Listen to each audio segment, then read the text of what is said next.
भने यो मैले आफ्नो एनालाइसिसले बोलेको थिएँ कि नबिलले सेयर बेचेर जुन पैसा दियो, युनाइटेड फाइनेन्स बेचेर पैसा दियो र सबै एकमुष्ट बाँड्यो। यसले इपिएसलाई त हिट गर्छ, इपिएसलाई मात्रै हिट गर्दैन, यो मुनाफा यही सेयर धनीले खाउन् भन्ने हेतु हो होइन, जसको पनि हो आफ्नो कमाइ आफूले खाउँ भन्ने। त्यसकारण भयो जति सम्पूर्ण मुनाफा बाँड्यो र कुनै न कुनै कम्पनीलाई मर्ज गर्छ यसले भनेर मैले क्लब हाउसमै भनिदिएको थिएँ र आज उहाँले भन्नुभयो। त्यो सेयर धनीको इच्छा हुन्छ कि त्यस्तो। म पनि कुनै कम्पनीको डाइरेक्टर बसेको मान्छे हो नि त होइन, आफ्नो कम्पनीमा आएको मुनाफा अर्कोसँग मर्ज हुन्छ भने आफू मुनाफा खान चाहन्छ होइन। अब इपिएसलाई हिट जुन गरेको थियो यो एकदम दामी कुरा राखिदिएको छ। हामी लगानीकर्तालाई यो कुरा बिस्तारै बिस्तारै बुझाउने हो। डाइरेक्ट बुझ्यो भने त स्टक मार्केटमा नाफा कमाउनु साथ नदिँदो रहेछ। सूर्य सरको कुरा पनि त्यहाँ जोड दिने हो।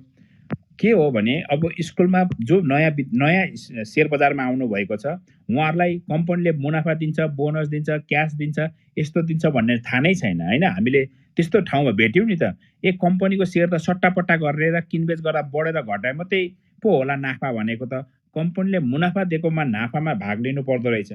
आखिरी सम्झिने हो भने त कुनै न कुनै दिन कोही मान्छेले सेयर किन्छ भने के को लागि किन्छ? सट्टापट्टाको लागि मात्रै किन्दैन, क्यापिटल गेनको लागि मात्रै, मुनाफाको लागि किन्ने हो नि त। म त एक किता सेयर राख्दैन थिएँ नि त यदि कम्पनीले मलाई मुनाफा दिँदैन भने होइन। त्यो मेरो पैसा त फ्रिज बसे जस्तो, त्यो सट्टापट्टा गरे जस्तो हुन्छ नि। किन मैले सुन बेचेर सेयर किने? सुनले मलाई रिटर्न दिँदैन यो मलाई थाहा छ। भाउ त बढ्न घटबढ गर्न सक्छ होला होइन, 5-10 हजार रुपियाँ तोलामा बढ्न सक्छ होला, तर मैले यहाँ 1 तोलाको सुन बेचेँ भने मैले 1.5 तोला आउँछ भन्ने अनुमान भयो भने मलाई न ब्याज तिर्नु पर्यो, न मैले आफ्नो भन्दा नयाँ डिजाइनको गहना बनाउन पाएँ होइन। यो हिसाबले नै आउने हो।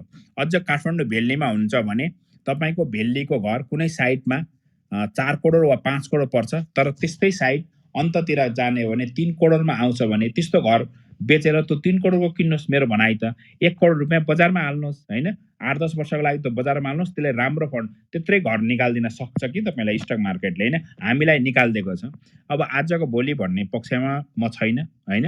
यो मार्केटलाई लामो अवधिमै हामीहरूले पनि कमाएको हौँ, तपाईँले पनि लामो अवधिमै कमाइन्छ कमाउनु चाहिँ। अब कसैले छोटो अवधिमा कमायो नि उसले कमायो त्यसले कमायो भनेर उदाहरण नदिनुहोस्। मेरो कुरा 100 मा 100 हुँदैन, यो त थाहा छ नि। स्टक मार्केटमा त जहिले उदाहरण दिने हो। गौतम बुद्धलाई बुद्ध त हो नि, तर एउटा महिलालाई सुत्केरी व्यथामा छोडेको मान्छे, दरबारबाट छोडेर जङ्गल छिरेको मान्छे भन्न त सक्छौँ उसको नेगेटिभ पार्ट हेर्ने हो भने। 100 मा 100 सबै कुराको मिल्दैन। त्यसकारण बुझ्नु पर्यो यो स्टक मार्केट इक्विटी मार्केट हो। सरले अघि कुरा राख्नु भएको छ, हामी सिर्फ क्यापिटलको कुरा मात्रै गर्छौँ, तर हामी इक्विटी त्यसको पुँजी कोषको कुरा गर्दैनौँ। पुँजी कोष मजबुत हुनु भनेको कम्पनी मजबुत हुनु हो। मुनाफा नबाढे तापनि राख्दै जान्छ। नोबेल ब्याङ्क सायद ओपन भएको 5 वर्षसम्म डिभिडेन्ड खुवाएकै थिएन। कयौँ कुरा चाहिँ मजबुत हुँदै हुँदै हुँदै उसको पुँजी कोष रिजर्भहरू चाहिँ दह्रो बनाएको थियो होइन। भारतीय ब्याङ्कहरूको रिजर्भ हेर्नु भने अचम्म मान्नुहुन्छ होला। उनीहरूको रिजर्भ चाहिँ 10 टाइम्स 20 टाइम्स हुन्छ आफ्नो क्यापिटलको, अझै 50 टाइम्स छ कि लाग्छ एउटा दुईवटा ब्याङ्कहरूको होइन।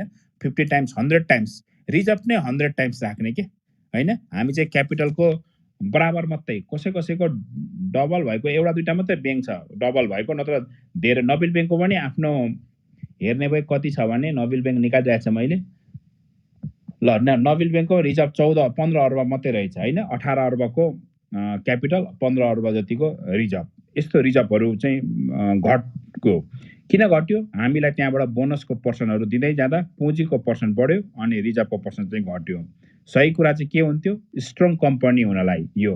अब हामीले बिस्तारै बिस्तारै अब अर्को वर्ष जग्गा किन्ने साथ, घडेरी किन्ने साथ, जग्गा त 1 करोडको किनेको होला, तर आलु त 1 करोडको ब्याजको उत्पादन आउँदैन, सब्जी रोप्यो भने आउँदैन, तर फ्युचरमा त्यहाँको जमिनको वृद्धि हुन्छ भन्ने सोच राखिरहेका हुन सक्छौँ। त्यसैले तपाईँले पनि अहिले पैसा इन्भेस्ट गरिराख्नु भएको हुनसक्छ भेल्यु इन्भेस्टिङको हिसाबमा। कम्पनी मजबुत हुँदै जाँदा कम्पनीको किताहरू पनि थोथोर हुनसक्छ क्या।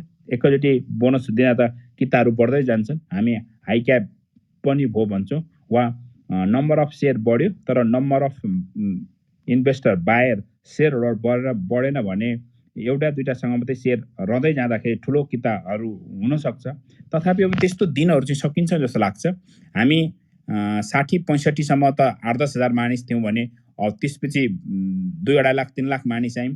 अब कम्तीमा पनि 12 लाख जना मानिसले टिएमएस, 42 लाख भन्दा बढीले चाहिँ मेरो युजर, 51 लाख भन्दा बढी डिम्याट होल्डर भइसकेपछि यो बजार मासमा पुगेको छ। अब मास साइकोलोजीले पनि बजारलाई काम गर्छ र यत्रो मानिसहरू, लाखौं मानिसहरू बजारमा आएपछि हामीलाई पेल्ने खालको नीति कुनै पनि सरकारले बनाउँछ जस्तो मलाई चाहिँ लाग्दैन र यो नीतिहरू राम्रो फोका हुनेछन् धेरै कुराहरू हैन।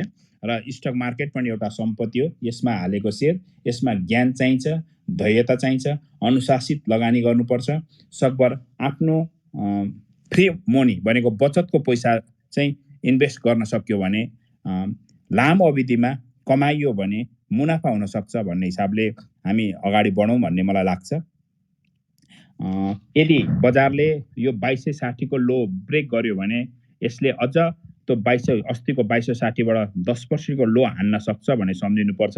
तर 2260 नभएर आजकै अप ल्यायो अनि अस्तिको 2982 लाई जितेर 2982 लाई जितेर गयो भने बजारले 3200 लाई पनि ब्रेक गर्न सक्छ भन्न सकिन्छ। तर यो लोबाट गएर त्यो 2950 मा नगइकन ओरपर फिर्केर फेरि 2200 अनि फेरि यही 2400 बाट 2600 2800 बनाउँदै जाँदा एकदम टाइट ठाउँमा शेयर कारोबार रह्यो भने त्यस बेलाको सिनेरियोहरू चाहिँ फरक हुन सक्छ। त्यस्तो बन्यो भने हामी क्लब हाउसमा हुने नै छौं।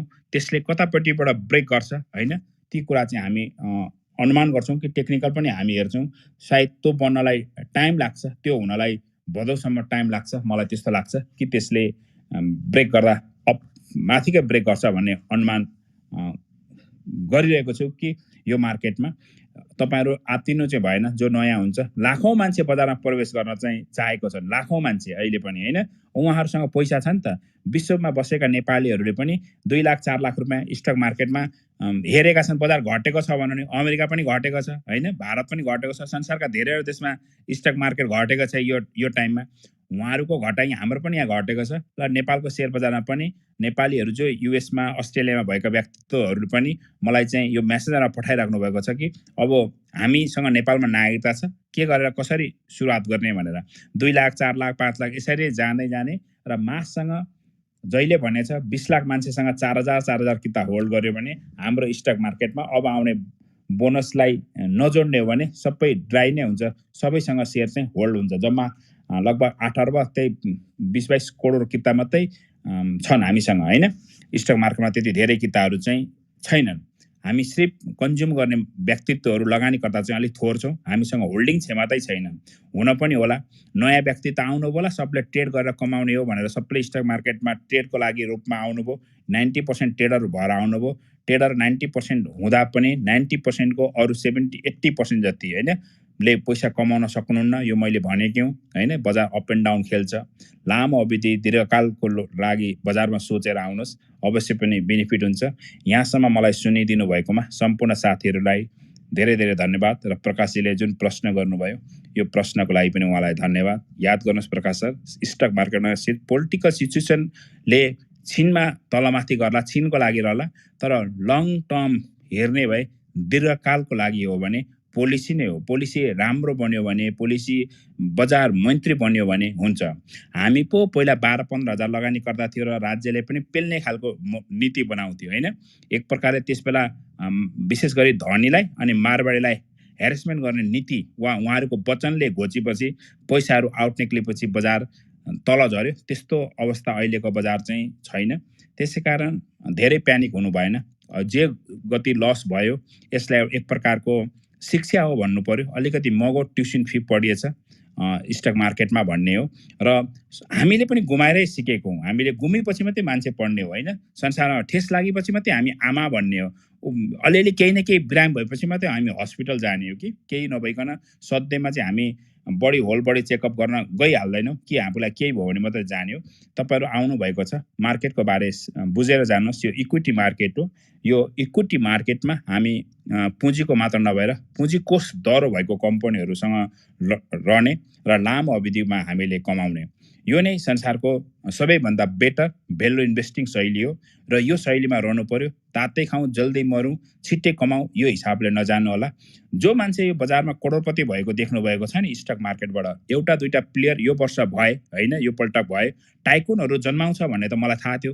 स्टक मार्केटले प्रत्येक बुलमा नयाँ मान्छे भित्राउँछ र उनीहरूलाई हुर्रा बनाउँछ भनेको उनीहरू सकिँदै जान्छ र एउटा दुईटा टाइकुन बनाउँदै जान्छ हैन। उहाँहरू बन्नुभयो होला तर हामीहरू चाहिँ लामो अवधिसम्म रहेको हुनाले नै यो मार्केटले हामीलाई करोडपति बनायो र अहिले पनि म शेयर बजारबाट भागेको छैन। देखाउन नमिल्ने भएको नाताले मात्रै तपाईँलाई देखाउन सकेको छैन। मैले त कतिदेखि पनि बेचेको छैन। कतिलाई त मैले यो बेचेको दिन फेसबुकमा लेख्नुपर्छ सर भनेको चाहिँ ल 2 वर्षै म बेच्दिनँ भनेर राखेको छु र बेचेको पनि छैन। आशा छ मलाई मेरा कम्पनीहरूले राम्रो मजबुत गरेका छन् छैनन् म उहाँहरूको ब्यालेन्स सिट हेर्ने हो हैन। म कसैले भनेको फेसबुकमा कसैले उतारेको कुरामा भन्दा मलाई मेरो कम्पनीले मुनाफा कमाइदियो भने मैले आफूलाई सन्तुष्टि मान्ने र त्यो कमाइबाट नै म आफ्नो घर चलाउने भएको हुनाले कम्पनीको प्रगति होस् हैन देशको प्रगति होस् सबैजना समृद्धि हौँ यही भन्दै म बिदा हुन चाहन्छु। हस् सुभाष सर धेरै धेरै धन्यवाद।